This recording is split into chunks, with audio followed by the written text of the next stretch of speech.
அடுத்து ஒரு கேள்வி, இது ரொம்ப முந்தி சொல்ல வேண்டிய கேள்வி, இருந்தாலும் ஒரு பொது சட்டத்துக்காக வேண்டி இப்போதைக்கு அது தேவையில்லை தான்.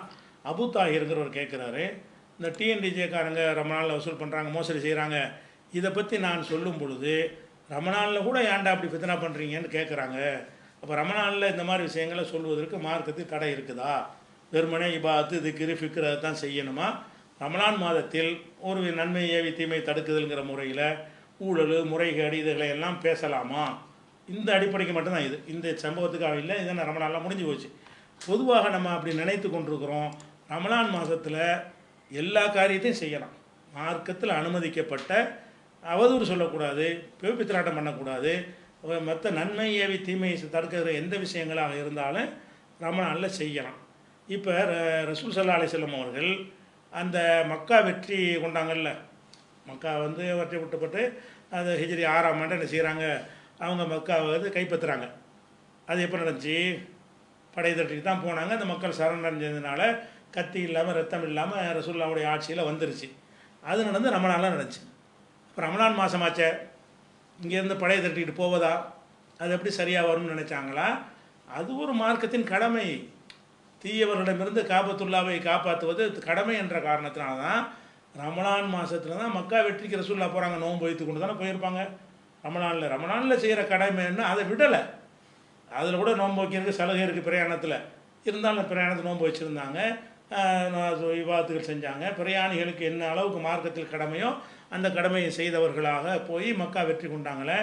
இது வந்து ரமலானில் தான் நடந்துச்சு என்பது புகாரில் 4275 4275 அதில் இருக்கிறது. அதே மாதிரி வந்து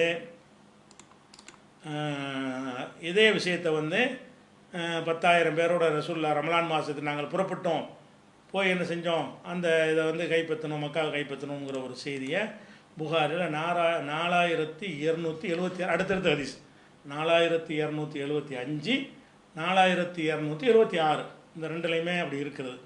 அதே மாதிரி வந்து ஹுனைன்கிற போர் நடந்துச்சு.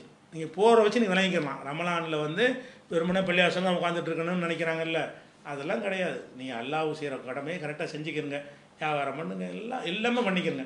தீமையை நன்மை ஏவி தீமையை தடுக்கிற எல்லா காரியமுமே செய்யலாம். அப்போ ஒரு போராட்டம் கூட பண்ணுற அதை கூட பண்ணலாம். ஒரு நியாயத்தை தட்டி ரமலான் ஆச்சே, ரமலானில் எப்படி போராட்டம் பண்ணுறதுனா இன்றைக்கி தேவையில்லை. ஏன்னு கேட்டால் ஹுனைன் போருக்கு நடந்தது ரசூல் ஸல்லல்லாஹு அலைஹி வஸல்லம் வந்து ரமலானில் தான் புறப்பட்டார்கள் என்று புகாரியில் 4277 ஹதீஸில் ஹுனைன் போர் நடந்ததும் எப்போ தான், அது வந்து ரமலான் மாதத்தில் தான் என்பது விளங்குகிறது. அதே மாதிரி வந்து ரசூல் ஸல்லல்லாஹு அலைஹி வஸல்லம் அவர்கள் வந்து அதுவும் புகாரில் வரக்கூடிய ஹதீஸ் தான். அதாவது ஒரு உசாமா ரலியல்லாஹு அன்ஹு அவர்களை ஒரு சின்ன ஒரு பிரிவுக்கு படைப்பிரிவுக்கு தலைமை தாங்கி அவங்களோட சண்டை செய்வதற்கு அனுப்புவாங்க. அதுக்குரிய காரணங்கள்லாம் இருந்தால் தான் அனுப்புவாங்க. அது விரிவான விஷயம். அது நடந்து என்னென்னு கேட்டால் ரமலான் மாதத்தில் தான் 7ஆம் ஆண்டு ரமலான் மாதத்தில் தான் ஒரு படைப்பிரிவை அமைத்திருக்கிறார்கள்.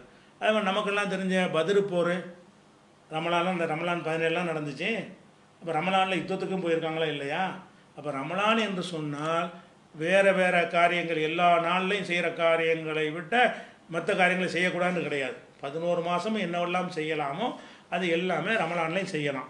ரமலானுக்குன்னு உள்ள சிறப்பு விஷயம் என்னென்னு கேட்டால் இரவு தொழுகை தொழுகிறது சுன்னத்தாக வலியுறுத்தப்பட்டிருக்கிறது. அது மாதிரி கட்டாய கடமையாக நோன்பு வைப்பது இருக்கிறது. அதுபோக இந்த கடைசி 10 நாளில் உள்ளூரில் இருந்தோம் என்று சொன்னால் ஏத்திகாஃபின் மூலமாக நம்ம நன்மைகளை அடைவது இருக்கிறது. இப்படியான விஷயங்களை செய்து கொண்டு இதை செய்தால் இது மார்க்க நன்மை தான். சரியா? அது ஒரு விஷயம். அடுத்தது வந்து